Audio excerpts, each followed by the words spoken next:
Hey there, folks. Welcome back to the Overflow. My name is Micah Curtis. And I'm Alex Baldwin, and I'm still trying not to die. Yes, there seems to be a pattern with the Hatman. It does, because Micah will say or do something funny, and I laugh, and I almost die as a result. Yes. Right before we got started, we were talking about the comic book hut coming after me. That was a funny stream. I did that at like midnight. No, 12:30 in the morning, and apparently he's doing another video about me. I'm not gonna watch it. I don't care. It's like, dude, Gangsta yeah, dude, Hamburglar. you dressed up like Gangsta Hamburglar and thought you looked cool. Trap House McDonald's, really? I know. We're gonna start doing that shit now. Christ. Zero self-awareness. I am fully aware about the way that I look. Dude, I look again like See, dying. Vanilla Gorilla is a joke about the fact Yeah. that I'm freaking huge and I look like a big vanilla ape. It's a fucking meme. It's all a fucking meme. Yeah, and I lean into it because Yeah, you it's might called as it's well. called owning your shit. Yeah, When you own your shit, nothing anybody says is gonna affect you. yeah, that's what you gotta do. You just live with it, man. And you come at a guy like me that is really good at insulting people and fully aware and is capable of insulting himself. There's nothing you can do.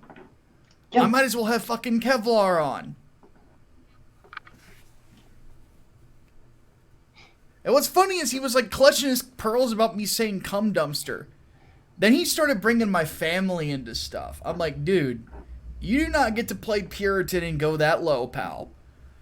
But the thing is, and it came down to this, is that every single week, people choose to watch Mike and the Hatman. Every single week, people choose to watch my videos. I get new backers on Englewood, more people interested in 3 nights, 4 days. Which, by the way, the response to the trailer was electric. People loved it. People are super excited. You know, As they should be. people were exhausted and it woke them right back up. Like I was super happy about it. But we will play that again probably at the end of this video, just for folks. We're going to be putting out the email list soon. We're just waiting for the colors to come back on the cover of the book before we do anything like that. But we got a lot of cool stuff planned. Basically, what we're going to do, we're going to set a pretty humble goal of around $10,000, $11,000. I think 11 is probably going to be more safe for us. And it's going to be basically a part 1. But if we hit 25 grand, I think was the goal, we are going to do the full 88-page story. So it goes from part 1 to just 3 nights, 4 days. Plus, we are going to have, or at least it's in the cards, to get an alternate cover that is an homage to John Carpenter, that because his work is one of the main inspirations for the book, along with Kentaro Miura's Berserk and other things as well. So we're super excited about that particular book. I think it's just fucking phenomenal. It's one of the best things I've ever written. So, needless to say, though, I think that when it comes right down to it, part of the reason that I can still smile all the time is because these guys are so sad that there's no reason to be down about anything. Their words mean less than nothing. And that's something that to keep in mind whenever people try to get you down. It's like, you have to think of how nuts some people are. Whenever you're a normal dude and they're just losing their shit. Another one today, my latest article for RT went up. The one about the lady from the Christian organization who has started a petition against Pornhub that's over 250,000 signatures because they basically have not been properly held accountable for, you know, their hand in child trafficking stuff, or basically their lackluster approach to that, to user verification, so on and so forth. Basically, as it stands, Pornhub's pretty bad in regards to protecting people. And excuse me. No, I'm trying not to die. Oh, God. But some dude attacked me for it. He goes, something like, "How dare you platform them?" And I'm like, dude, you don't get to tell me who I'm gonna write about. Fuck you. And he says something about, well, you hate the LGBT lobby or the LGBT people. I'm like, I didn't say anything about LGBT people. You're a fucking creep, though. Hold on. They're pissed off because you're giving a platform to the people going after Pornhub because Pornhub is not doing their due diligence as far as people posting videos with sex trafficking victims. Sex trafficking and rape victims. Child rape on top of it. So LGBT fifis take priority over children being raped, apparently. Which that is actually hilarious because I know at least one prominent trans writer who has gone after Pornhub for similar shit. And so if we're thinking of the same person, that argument is bullshit. Even yeah. So that argument's fucking bullshit anyway. Yeah, it's nonsense. Like people are fucking nuts, you know. But that's the thing. If people are nuts, you don't have to take them seriously. You don't. You just make fun of them because that's going to be their value in life, and they have carved that out for themselves. So that is just how it goes. People are crazy, you know. Mm-hmm. Personally, I am of the opinion that the innocence of children is more value, or especially when it comes to sex, it's more valuable than the fifis of some gay dude. Sorry, it's just how it goes. But I have a feeling most sensible gay dudes would probably agree with me on that. So, all right, let's go ahead and get started. Partner, where should we begin this week? Politics or entertainment? I actually have an abundance of coins here. No, not for coin flips, just because I cleaned out my jacket pockets and it turns out I have a lot of money. Well, change money. Let's switch it up. Let's do Tails Politics and Heads Entertainment. Works for me. Tails Politics. We'll start with politics. Alpha Incel starts us off. He says, thoughts on the calls for the TV licenses in the UK to be repealed. He says he agrees with it. Yes. Yeah, free market TV. Definitely. Yeah, I absolutely agree with it. That, and as long as you're paying your TV license, you can't really protest against anything the BBC is doing because you're compelled to pay them just to watch TV in general. Just bullshit. It's nonsensical. So if you have a problem with their, mishandling of Doctor Who, for example, what are you going to do? Yeah, I pay my TV license. Okay, well, yeah, so does everybody fucking else. But your other option is to not have a television. So guaranteed money is bullshit. Honestly, the only thing that the only thing that in broadcasting I'm fine with being fully government funded is weather. Mm-hmm. That's it. Weather. Everything else, free market. That's how it should go. All right, Angry Green Boss wants to know, what person do you believe is a good person with just shit politics? A good person with shit politics? That's a good question. Yeah, I'm trying to think of anybody I know that has shitty politics but is a good dude or a good chick. I'm gonna go with my ex-girlfriend Morgan. Good teacher, overly liberal. Big Obama supporter. It was a point of argument between the two of us. I mean, that's the thing. I've got a lot of friends that are outright like leftists, like so at least one communist among them. Mm-hmm. They're all like decent people, but it's just you don't talk about politics with them. Yeah. There's one guy I hang out with just about every Saturday that I cannot talk about politics with him because it's one of those things. It's like, okay, well, if the communist revolution were to ever happen, we would be on opposite sides shooting at each other. Yep. That's just how it is. But as far as like people I could actually name,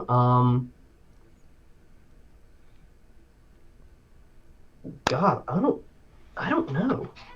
Well, you don't have to say names. The fact that Yeah, you have friends, I think, kind of says it yeah, enough.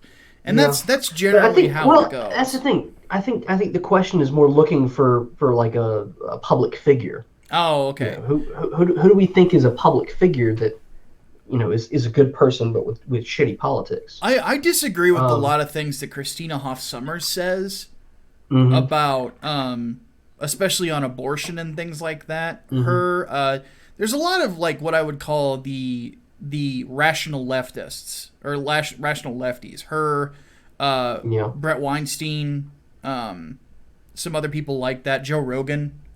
Yeah, I think yeah, that Joe Rogan supporting Bernie Sanders is one of the most naive things I've ever mm, seen. But he's a good dude, yeah, you know. So yeah. I would say so too. Yeah. yeah, there's a lot of people in that intellectual dark web that I would actually say Yeah, qualify for that. There's yeah, not a lot of absolutely. conservatives in it. A lot of people don't realize that. Yeah. Sam Harris is another person. I don't think he's a bad Mm-hmm, person. I think he's just, mm-hmm, got some goofy ideas. yeah. But I'll listen Which to is his weird because podcast. the Sam about to say the Sam Harris of 10 years ago is very different. Yes. 10 years ago, he I was an mean, part of it. insufferable prick. I mean, like the four horsemen of the new atheism movement. Yeah, What does he it was one tell of you them. when of four people, the one person that's easiest to deal with is Christopher Hitchens? Well, he's gone now, so Yeah. I Well, mean, I Dennett guess it's wasn't easy to as deal with much of an dead men. asshole. So I would say that it was either Hitchens or Daniel Dennett that were the mhm, least dickish of the four of them. But Dawkins is a yeah, dick, and yeah. Harris was a Well, dick. Hitchens, if you that's the thing. He would come after you if you said anything he thought was ignorant. I mean, they coined Yes. the hitch slap for a reason. Oh yeah. But at the But I same think time, overall, like you listen to him, and he's not as condescending as everyone else is. yeah. Well, especially if you're willing to have a rational argument with him. Right, He's very right, polite in debates. right. Because he had a really Yeah. good one with his brother. He had an amazing one Hmm. with John Lennox, um, and several others. You know. Yeah. All right, Koopa's Revenge Home wants to know: did you guys hear about the interracial Bernie supporting couple in Florida who tried to run over two kids for riding bikes with Trump flags? Yes. Once I did hear again, about we are that. not surprised by violent Bernie supporters. Yeah. So that is the I answer. don't. I think it's better to classify them as just radicals in general at this point. They gravitate towards Bernie because their politics match mostly with him, but these are like radical socialist communist type people. Yep. The ones that are looking to spill blood in the revolution, Yep. looking for an excuse. Oh yeah. People won't say it, but we all know it. Antifa loves Bernie. Yep. If Yep. Bernie is, and this is my thing, and this is part of the reason I don't want Bernie to win the nomination.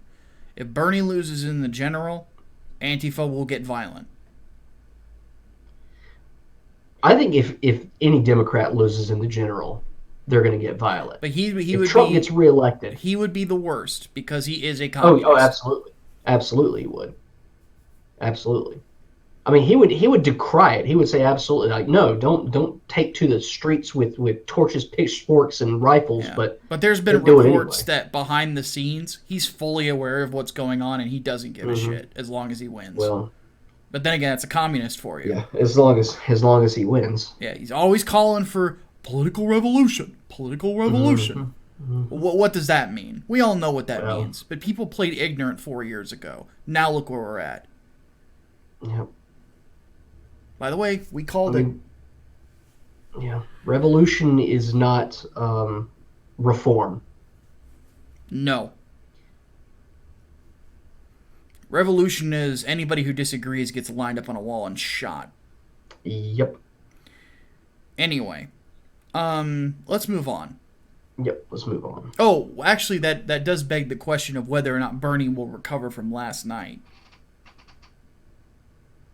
He got I think he annihilated will. by the crowd when Cuba got brought up and communist Oh dictatorships yeah. got brought up. Oh He yeah. really stepped in it.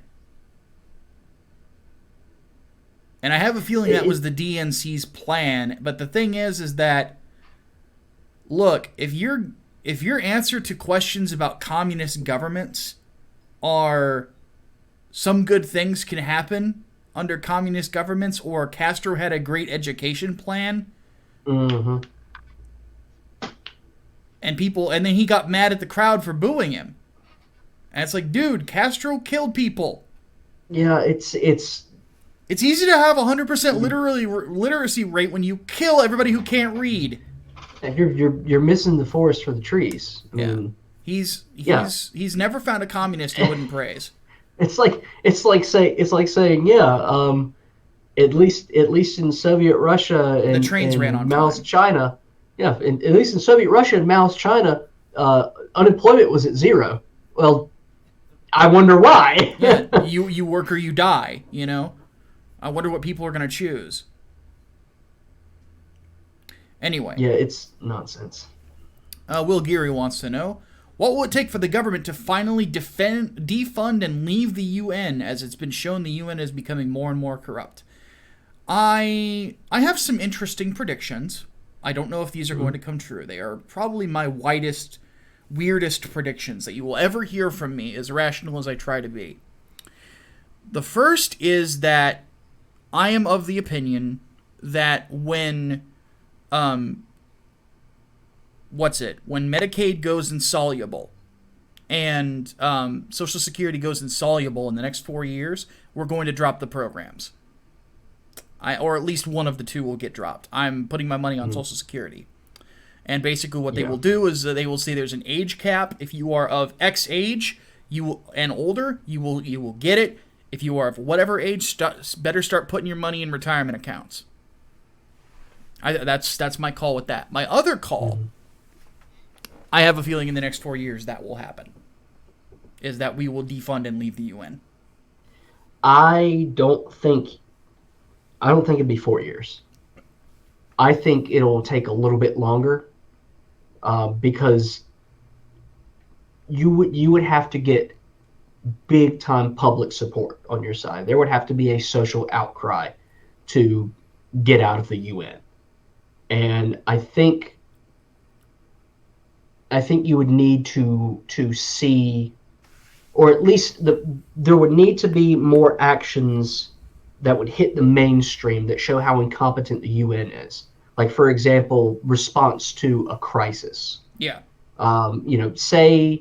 Say a war breaks out between Iran and Saudi Arabia, and the UN doesn't do anything. They just sort of like wag their finger at them and whatnot. And people will see at that point that the UN is basically useless as far as peacekeeping efforts go. That they don't really do anything. They're basically the owners of the meeting hall renting it out to all the other countries that want to come there. Pretty much. They have no fucking business in any of that. But the public needs to see that, and the public needs to say, okay, then what the fuck are we in the UN for? And at that point, then there will be more political pressure to leave the UN, kick them the fuck out of New York, and be fucking done with it. Yeah. But I think you would have to have a major happening, news story, whatever, to get people to do that. Because otherwise, people are just sort of ignorant about the UN. They don't know, they don't particularly care, whatever. There you go. Kale Bach says, what is America supposed to do about climate change when we do the most research into cleaning up waste, as opposed to China or India, who are the biggest polluters in the world? So we've gone over this again, so we're going to answer this very briefly. The whole climate change thing is not about climate. It is about pushing socialism. Mm-hmm. Look at what the Green New Deal was. Yep. It was about socialism. Mm-hmm. So that's what it is. And people tell you that this and that climate change and you don't believe in science. It's like, no, I don't believe in socialism. Thank you. Yep. I mean, what can we be actually doing about them, putting pressure on China and India. Yeah. Increase tariffs on them unless they get their shit together. Yep. I mean, but obviously, just talk about the UN. They're not going to do fucking anything. No. They're And gonna get all the wealthy Accords, countries. The Paris Climate Accords basically asked us to cripple our own economy. Yeah, foot the bill for it. We'll get the Americans to pay for it. No, Okay, fuck that. what? And now look what's happening in France. What do you think started that? The Accords. Macron fucked his own country. Yeah. Now it's in chaos. Yeah. I mean, it's really, really fucking easy. If you really want to stop fossil fuels, it's incentivize production of alternative fuel vehicles and electric vehicles. Start funding research into nuclear power and give incentives for more nuclear energy plants. And fucking crack down on all the countries that are actually fucking responsible for a shit ton of pollution. Mm-hmm. And on top of that, figure out a way to ship using cleaner energy too, because a lot of pollution comes from giant fucking barges shipping shit. Like, yeah, I understand. Ironically enough, I understand the whole socialism argument because consumerism does have a big deal with it, but the idea is not end capitalism. It's figure out another source of fucking energy, especially since fossil fuels are finite. Yes. Like we were talking about that fucking 20 years. I remember people talking about that 20 fucking years ago. That we're going to run out of fossil fuels eventually. Okay, well then we need to have a backup plan just in case. Or not even just in case, we just need to have the plan. Yeah. Like, come on. And it's not difficult. And if it does become Fallout, you will just see me hosting this show from inside a T-51B power suit as I wander the wastelands. Yeah. You might see me with a big iron on my hip. Let's keep going. Let's see here. Brian Gilmartin wants to know, what do you think would happen if the EU ever got its own army? Wouldn't it be World War III or something worse? I think it's worrisome if they do. Yeah. Because the EU has a history of playing dirty. Mm-hmm. And the idea that they could try to force people in at the point of a gun would likely start a war. Yeah. So that's probably what would happen, I would think. There would be a war. EU gets its own army. That's the first sign that they're going to meld the nations together into one state. And each nation is going to be like, the EU would be like the United States, and each individual country would be like the states there. It's dangerous, and especially dangerous if Germany is the one pushing it. If they're the big supplier of manpower and technology there. Of course, there'd be a lot of Fourth Reich comparisons. And understandably so. Yeah.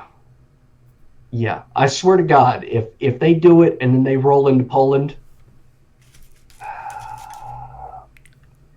God be with them. God be with the Poles. We'd come for them. I would take my fucking rifle and defend Poland because Poland is based. Yes. All right. Eclectic 1995 asks a cool question. What is the best way to tell someone the difference between intellect and wisdom? Here's how I explain it. Intellect is how easily you can learn new things. Wisdom is how you are able to apply what you learned.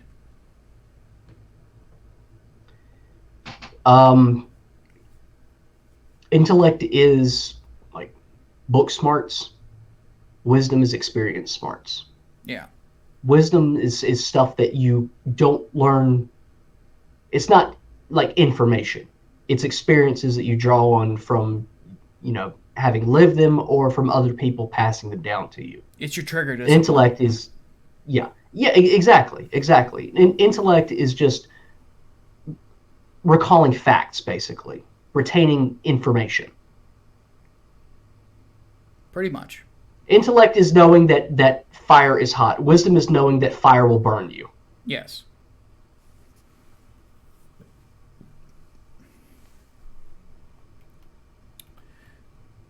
There's a reason that Solomon asked for wisdom and not intelligence.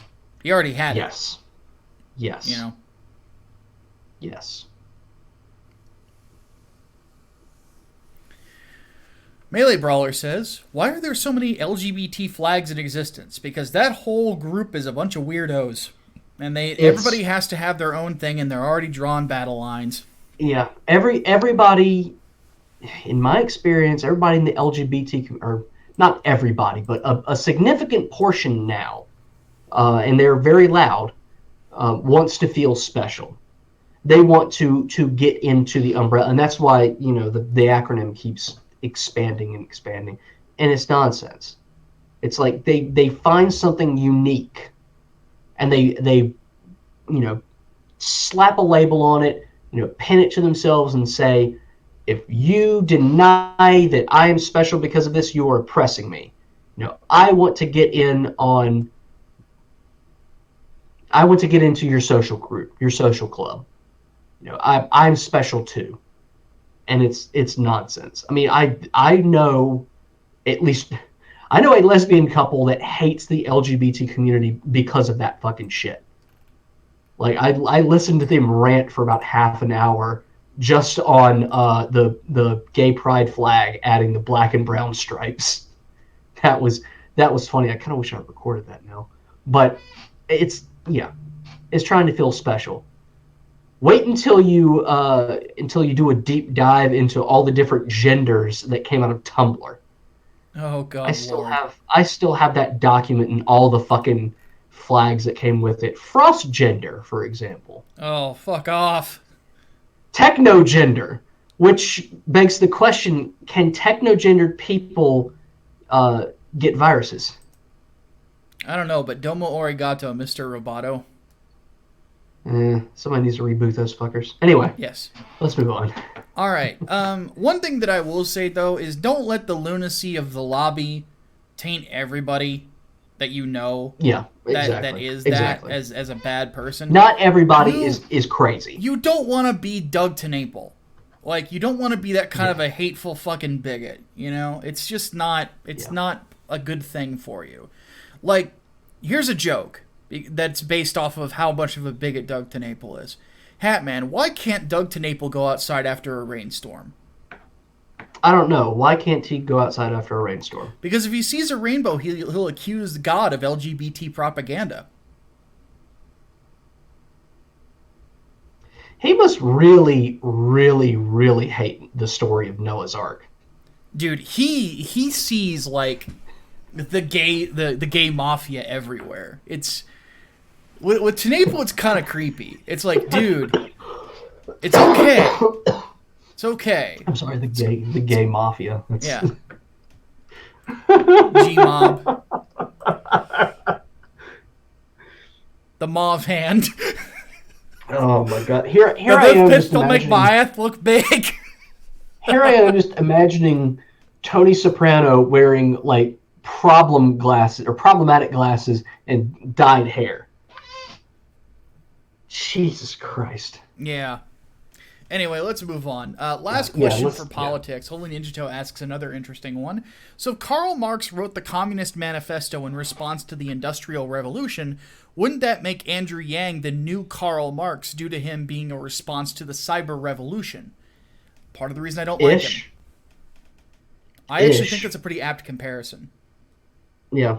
He really is sort of, the difference being is that he has worked in his lifetime. But no, he really, like, he's not that different. I would say, and I've said this from the beginning, he is a Marxist. Mm. I don't know that I would call him an out and out Marxist. I don't know if I'd go as far as to say he is the new Karl Marx. because the problem with Marx is he did identify a lot of problems with labor at that time, because keep in mind the Industrial Revolution is when child labor was normalized. I mean, they would give kids cigarette breaks, for example. Like that's something that I think we can all agree is fucked. Oh yeah. Exploitation at that level is absolutely fucked. The problem is after that period, after reforms happen, Marxism is more or less irrelevant. Yes. There's no purpose behind it. It's fucking wrong. Yang is a little bit different because Yang is talking about problems that we haven't even fucking encountered yet. It's not an issue of, okay, this is what's happening now and this is what needs to change in order to guarantee that people aren't going to get fucking killed and be treated like pack animals. It's identifying a problem that has not raised its head yet and then offering a solution before that problem even crops up. He's like, there's no an assumption. Yeah, he's got his conclusion before he's reached the hypothesis, and it's no, you can't do that, and that's why I've said he is ahead of his time, well ahead of his time. We only need to start talking about universal basic income when unemployment levels skyrocket. Yes. When automation becomes so damn normalized that jobs that you thought were pretty much safe from that shit are being run by robots. Like that's when we can start talking about that sort of thing. When people literally do not have the means to work and therefore survive. Yeah. That's when we can have that discussion. Yeah. But assuming we ever get there. Yeah, exactly. Assuming that people are going to be so ignorant that they're like, you know what? Let's just automate everything and have people not make money. Robots will do everything and people will just have to scrape by to survive. You can't generate income without work. Yeah. Like it's no. But Yang, if you put him at that point when automation was becoming so damn commonplace, unemployment was going up and up and up every fucking month, like fucking crazy, then yes, I would say, okay, that's a more apt comparison. But right now he is well ahead. He's several steps ahead of that. Yeah. So I don't know that I could call him a Karl Marx. More like, I don't know. I think it's a pretty apt parallel. I would say more like a Lenin or a Mao, because he's more of an idealist. Well, the reason I say that because he wrote a book basically that's the doomsday of automation. Right. That's the reason I think it's an apt parallel. Right. And that's fair to say, yeah. Because I don't think that if he was elected to the presidency, not that that'll ever happen, but if he was elected, he's kind of the Herman Cain of the Democratic Party, at least in his role. Yeah. In the same sense, Herman Cain would have never become president either. But the thing about him is that he is the reactionary. But yeah, he's reacting to something that hasn't even happened, which is really weird. But he's still a reactionary.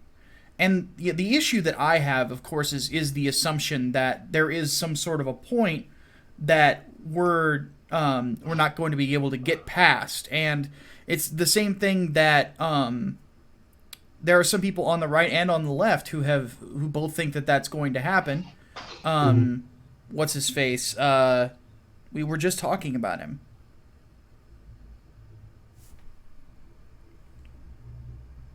Oh my God, my brain just went. Joe Rogan? No. Sam, what's his name? Oh, Sam Harris. Sam Harris is on the left who thinks that, and then there's the author of The Bell Curve on the right. He thinks that that's going to happen. He talked with Harris about it, and I listened to their arguments, and the arguments honestly were, again, they were so assumptive that the market is just not going to adapt. I'm honestly with the more capitalist and ANCAP people when it comes to that discussion, that the market will adapt, you know? Mm-hmm. Shapiro makes a really good argument about it. So I would honestly like advise people listen to him when it comes to that, because he gives a very good argument in regards to how market adaptiveness would continue even going forward into an age where we might even leave the fucking planet, you know? Mm-hmm. I have no reason to think that we're ever going to be at a place where there's like automation to the point where there's no labor. I don't see it happening. Anyway, let's move on to entertainment. Move on to fun things. Yes. Well, sort of fun things. Alpha Incel wants to know thoughts on social justice types being triggered by a sexy Windblade action figure. The fuck's a Windblade? Transformers. Oh. Let me say this. This is another thing that just kind of happens over and over again. Social justice warriors are the new Puritans. Mm-hmm. If something has titties, it's evil.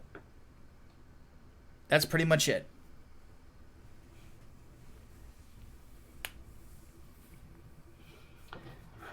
Yep. Next question. I don't know what they hate about booty, man. Booty or boobs, man. It's like, if you are a woman with any sort of curvature and you don't look like a doormat, you are apparently the devil or something. Like, you are expected to wear a burqa.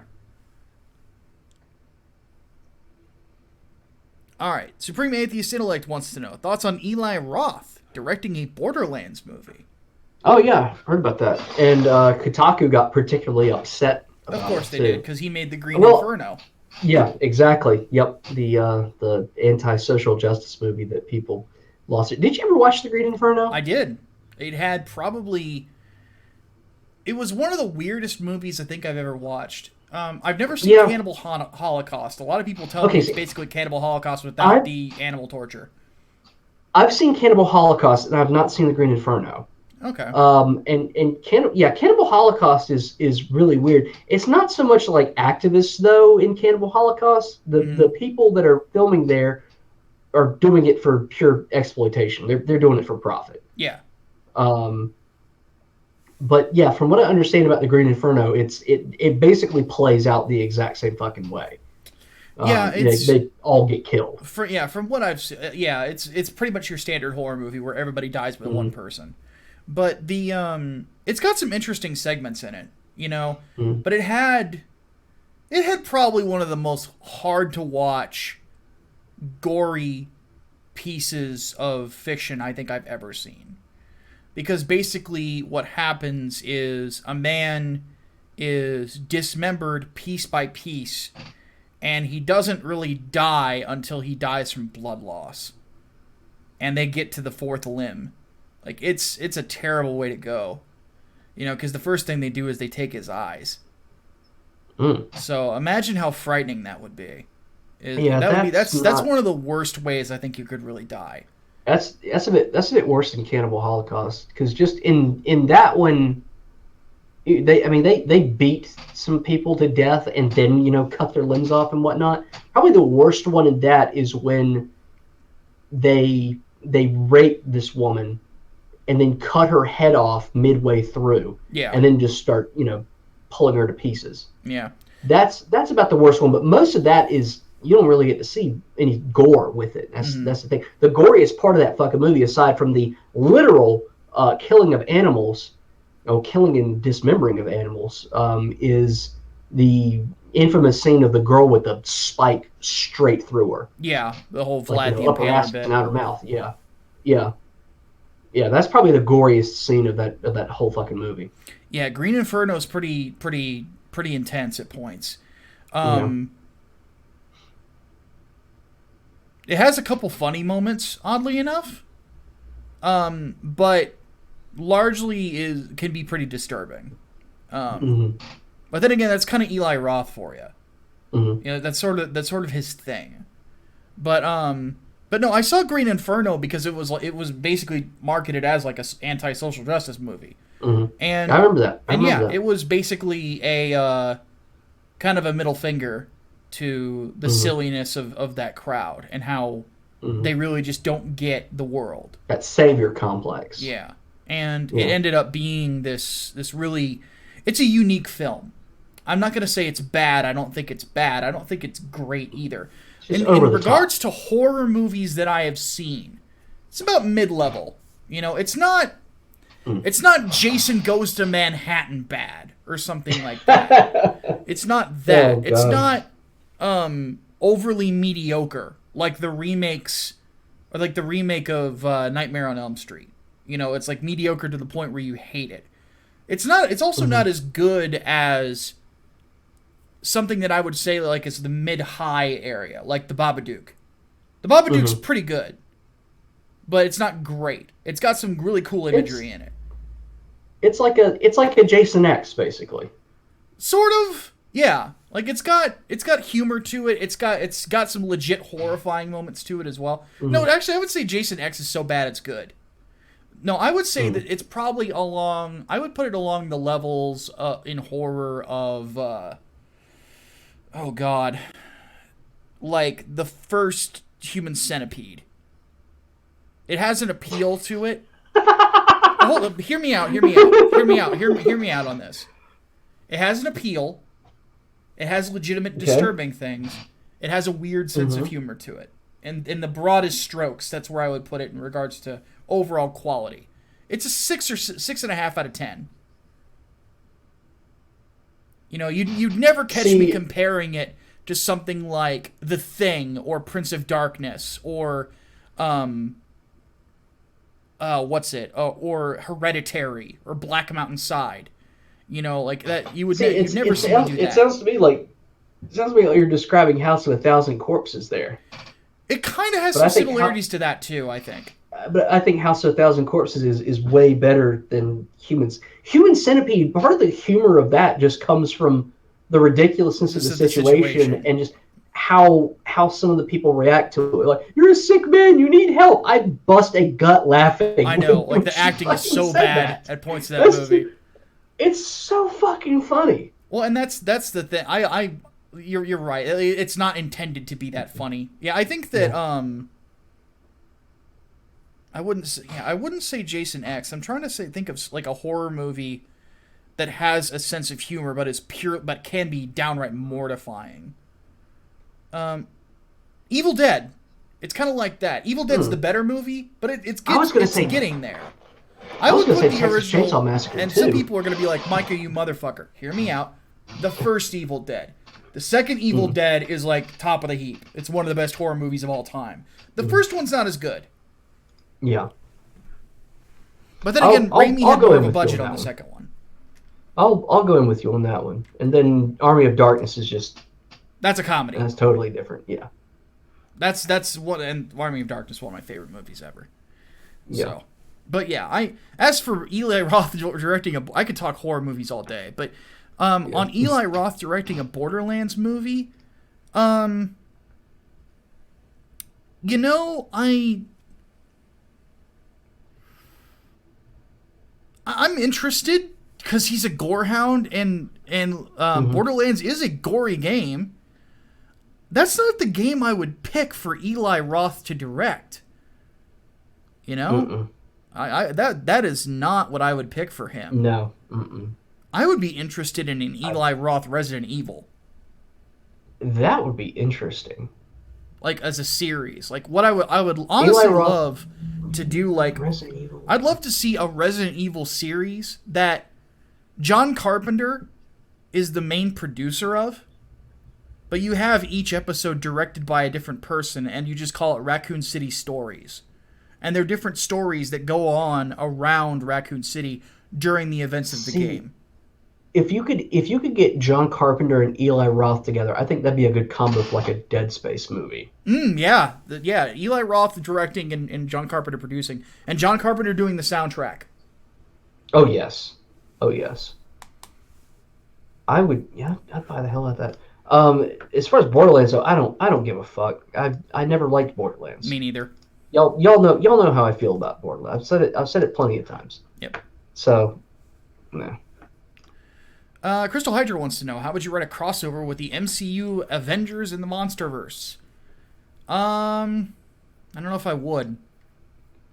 I don't know if there's any saving the Monsterverse at this point. There's any saving it? Is it doomed? Well, it's not going anywhere. Didn't Universal pretty much abandon it? No. They didn't? Are you thinking Dark Universe? Yes. No, we're not talking about Dark Universe. Monsterverse, Godzilla. Oh, sorry. Yes. I don't know why my brain went to that. But Probably because Universal monsters. it would probably end up being like a 2-hour version of the New York scene from the first Avengers film, to be honest with you. There was that Though, let's be honest, Titan crossover. Thor clobbering King Ghidorah would be amazing. I mean, there was that Attack on Titan crossover that they did, which was stupid. It was amusing, but it was stupid. Yeah. Attack on Titan would be a better crossover with the X-Men. Yeah. Because they're used to fighting things like that. Wolverine fucking up Titans would be awesome to see.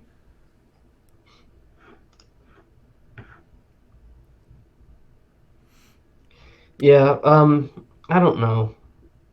I don't see what the point would be to have that kind of crossover. Yeah, that doesn't seem that fun to me, honestly. I wouldn't have any fun writing it. How would you write a story with Doomslayer and Guts on the same team? That's another thing I wouldn't do. They're Doom Guy is intense, but is kind of a meme. Guts is not. Guts is that sort of too angry to die archetype taken dead serious. I would never do that. Mm-hmm. Granted, I don't even know if I could ever write Guts. I don't think I would ever want to touch him. Honestly, I really can't. I don't think I would want to. I really think that if I tried to do it, it would probably.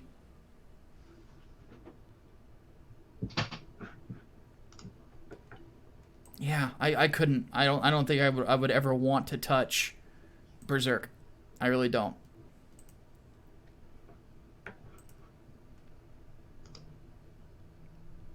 All right. V-Raptor says, favorite Sabaton song and album? Well, album is The Last Stand. Favorite song? Oh, God. It's kind of a tie between Gott mein Uns and Blood of Bannockburn.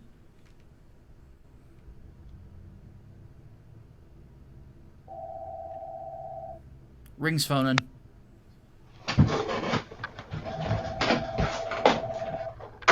Not anymore, stop. Fantastic customer service from the Hatman. That's what happens. That's what happens when we get spam calls so fucking often. Like it's crazy. I mean, half the time it's we have an important message for you. Press 9 to receive this important information. The other time it's someone from some country with a very, very thick accent asking if we want to reduce our rates for car insurance. We're like, this is a business. What? The last time I got a call like that, as I said, I only use my panel van for transporting dead bodies. Have a great day. No, the best response that I've ever heard to a spam call was when my buddy was over here just shooting the shit with me, and someone called like, "Oh, that's a spam number." He's like, "Watch this." Picks up the phone and goes, "Alamance County Morgue. You kill him, we chill him." That's a good one. That was That was wonderful. That's a good one. Bob's Crematorium, You Kill 'Em, We Grill 'Em is another good one. I like that one. So, I like that one too. But yeah, no, Sabaton song. This is always, there you go. always. All right. Dave's fault, goddammit. Yeah. Nick White wants to know, how do you think Halo would fare if they did a spin-off game in the style of Destiny? Why would you want to do that to Halo? What? No! No! No! No, they wouldn't. No! They wouldn't. You already have some kind of fucking Destiny elements with the fucking rec packs in Halo 5, and people generally do not fucking like the rec packs. That whole system is fucked. It's stupid. Not to mention, So no. the mythology does not need to get more convoluted. You got to keep this in mind with me and Destiny in general.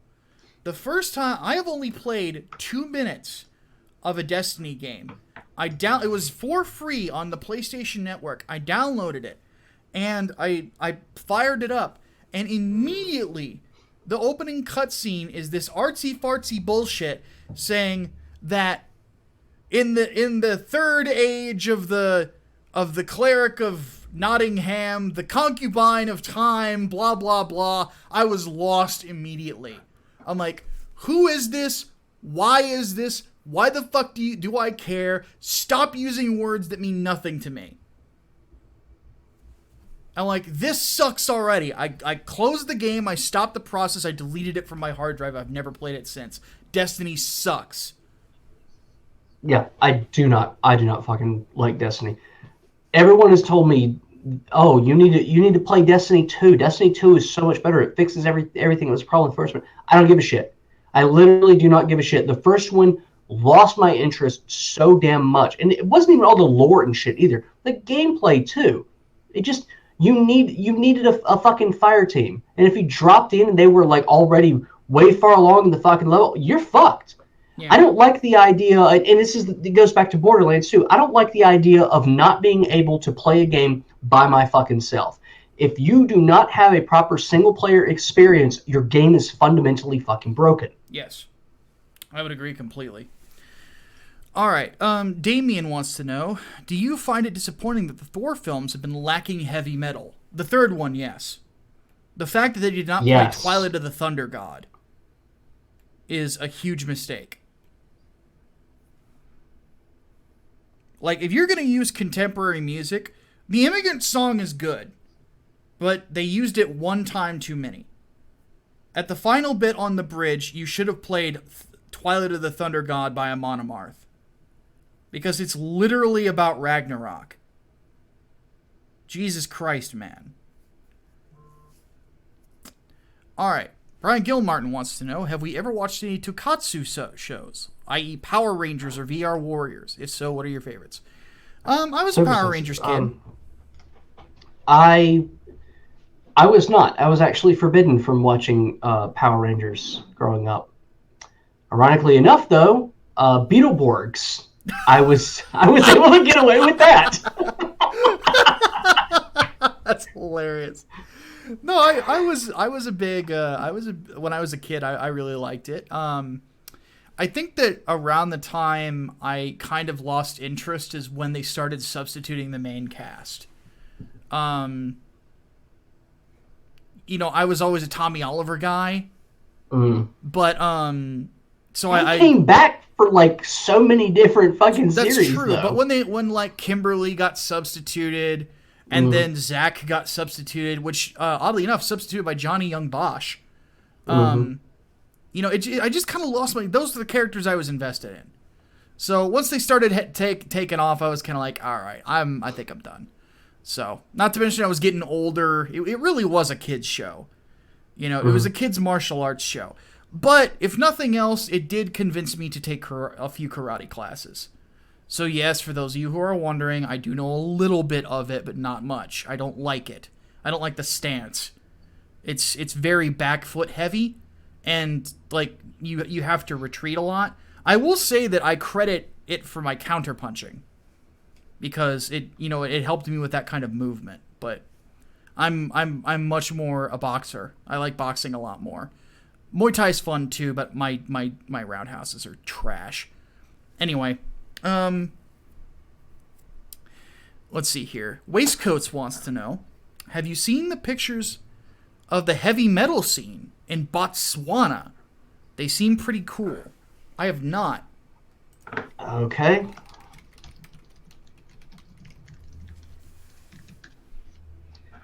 The death metal Hellbangers bangers. of- Oh, wait, I have seen these. Yeah. I have not. Holy fuck. These dudes are like straight out of Halford. I love it. This What? is Holy some shit. this is some Judas Priest looking stuff, man. I love it. Exactly. Fucking exactly. Holy shit. I love it. I want to meet these guys. This is entertaining as hell. Hell yes, man. I'd headbang with these motherfuckers. I have to meet them. I have to go to Botswana. I have to meet these people. I have to. I have to hang out with them. I have to drink beers with these people. Desert superpower. A 26-year-old electrician designs clothes for many of his peers in Botswana's metal scene. Holy shit. Dude, these guys are badasses. I love them. That's fucking awesome. I love that these is guys. awesome. I love them, man. That is so badass. Yeah, I want to meet these guys. Hell yeah. We need to get an audience in Botswana to give me an excuse to go down there and party with these guys. That's fucking cool. Thank you for bringing that to my attention. Yeah, hell yeah. All right, I'm your Pepper. Who would win in a battle of wits and brutality, Joker or Hannibal Lecter?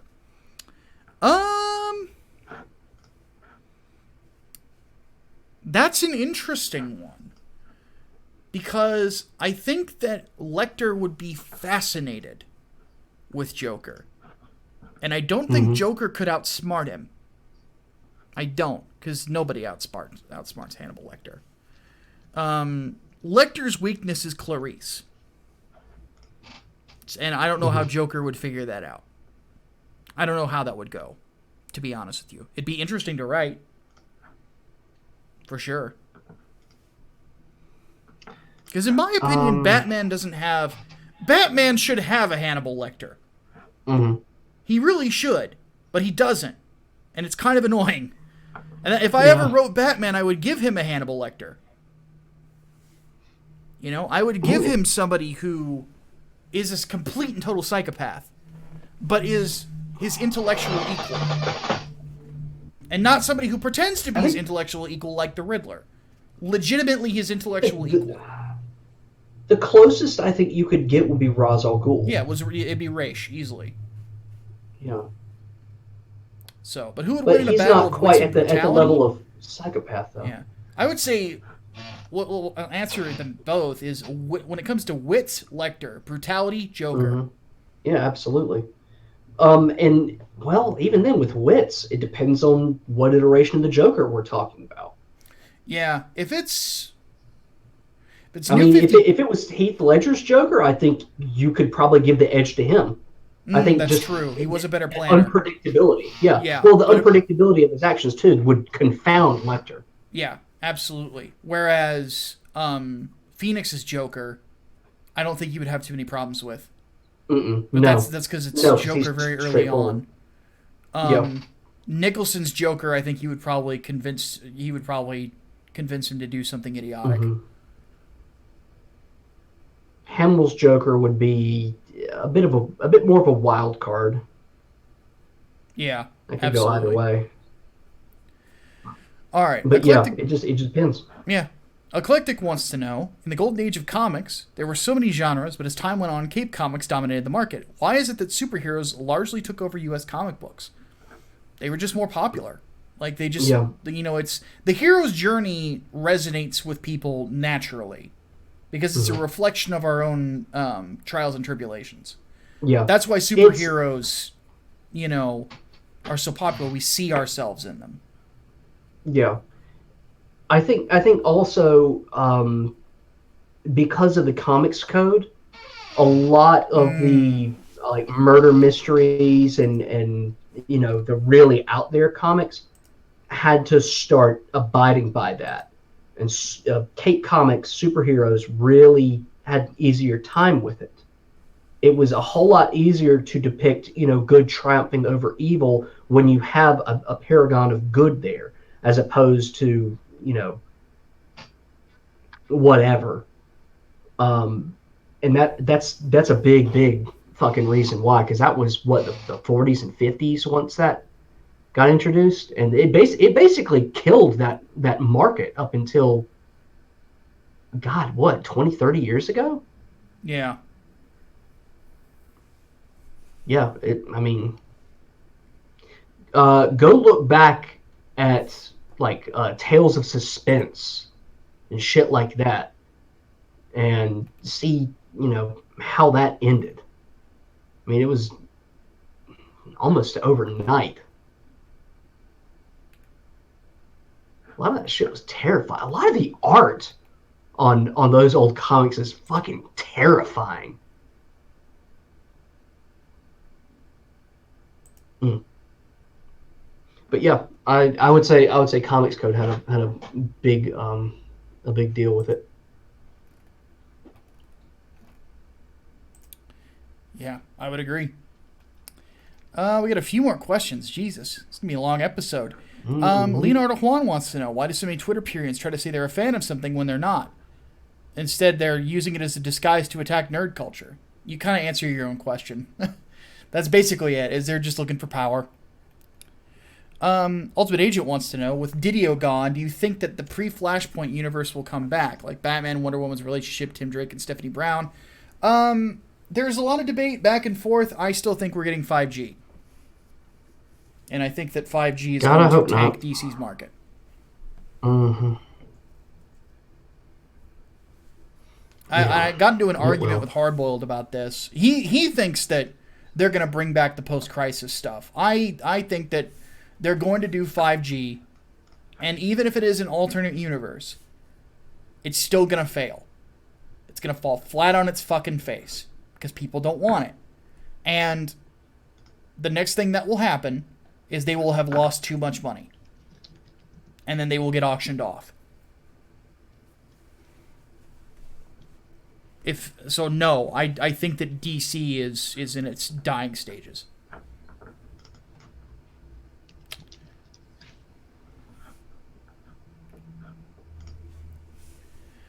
I'm sorry. Now I'm trying to find some of those old fucking covers. It's not Tales of Suspense. That was a Marvel imprint. I'm specifically looking for a DC one. Weird Tales.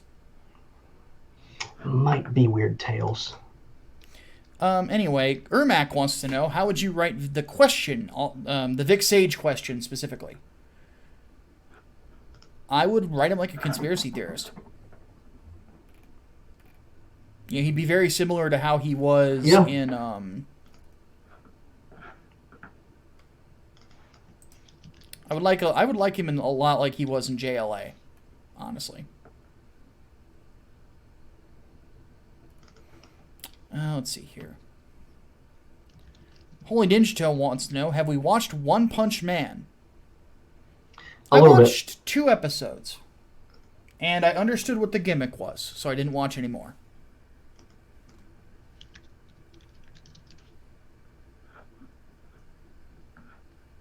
It didn't really grab me. I liked it. I thought it was funny, but I don't know. For some reason, I just don't watch as much anime anymore. Yeah, it's sort of a one-punch gimmick in a lot of ways. So, Kale Bach wants to know, what's our thoughts on the Vic case so far? It's too early to tell anything, and it has been since the start. Yeah. We'll just have to see how the appeal process goes.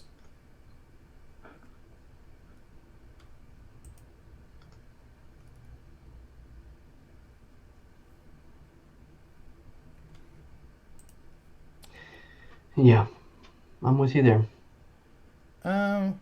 And let's see here. Final question from Serena. She wants to know, how do we go about setting up a Kickstarter for a comic? Do you wait till the comic is done to make it available, or do you make it while the Kickstarter is on? First off, don't use Kickstarter. Use Indiegogo.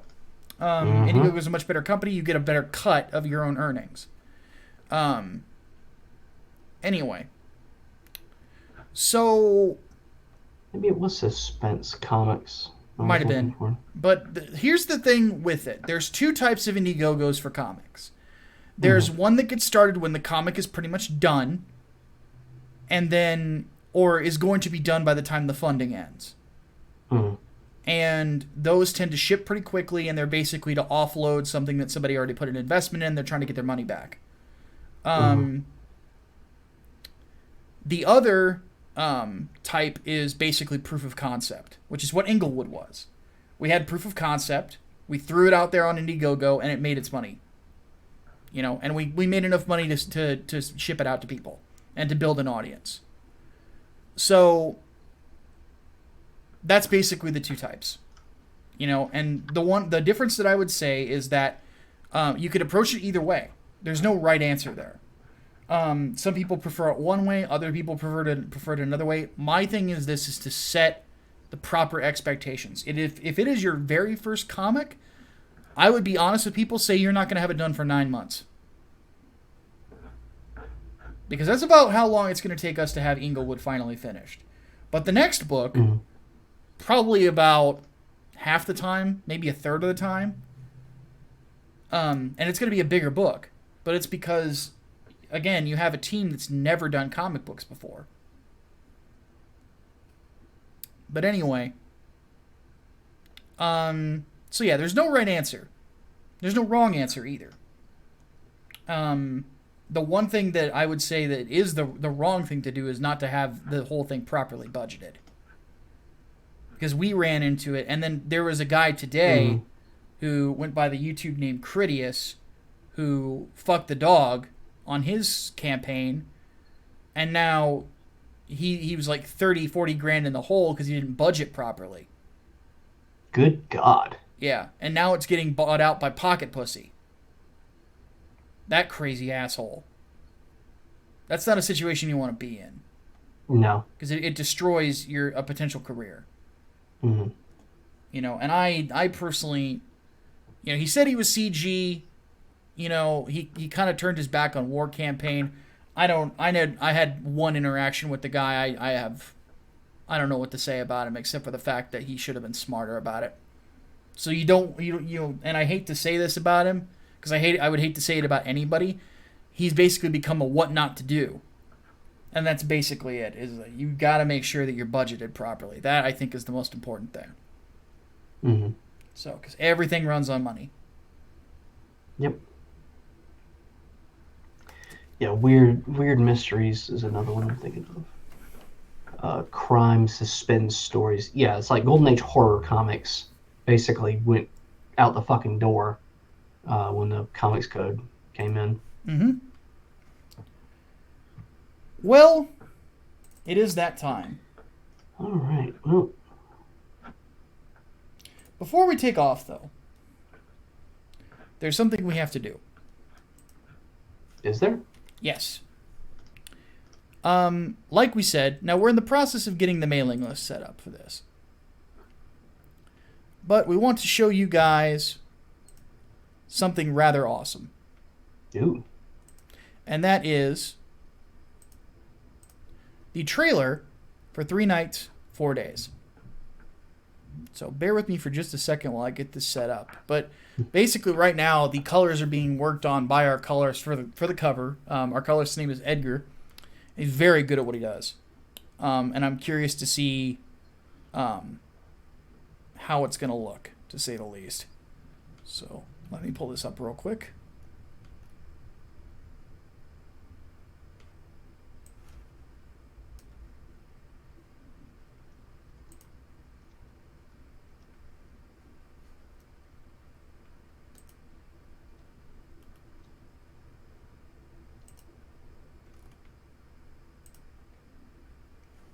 And here we go. In our youths, we're told of hell. We're told of all of its horrors and the dangers of the devil himself. When my brothers and I fought in the Crusades, I had thought that I had experienced what hell was here on earth. I was wrong.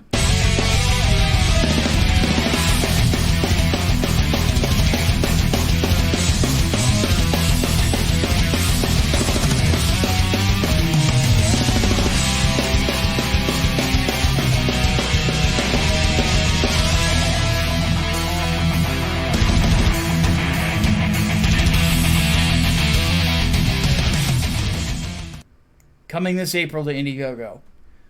So, needless to say, we're excited about it because it's going to be a badass fucking comic book, to say the least. So, we're going to go ahead and take off.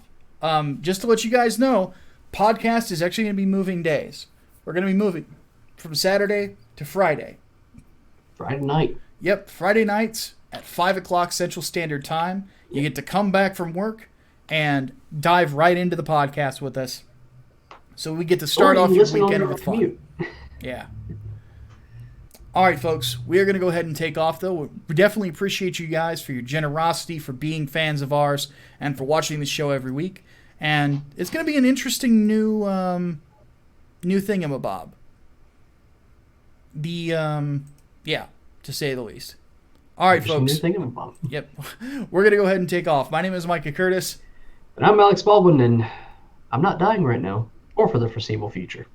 Fingers crossed. We'll see you guys this weekend. Dave's Volt. Dave's Volt.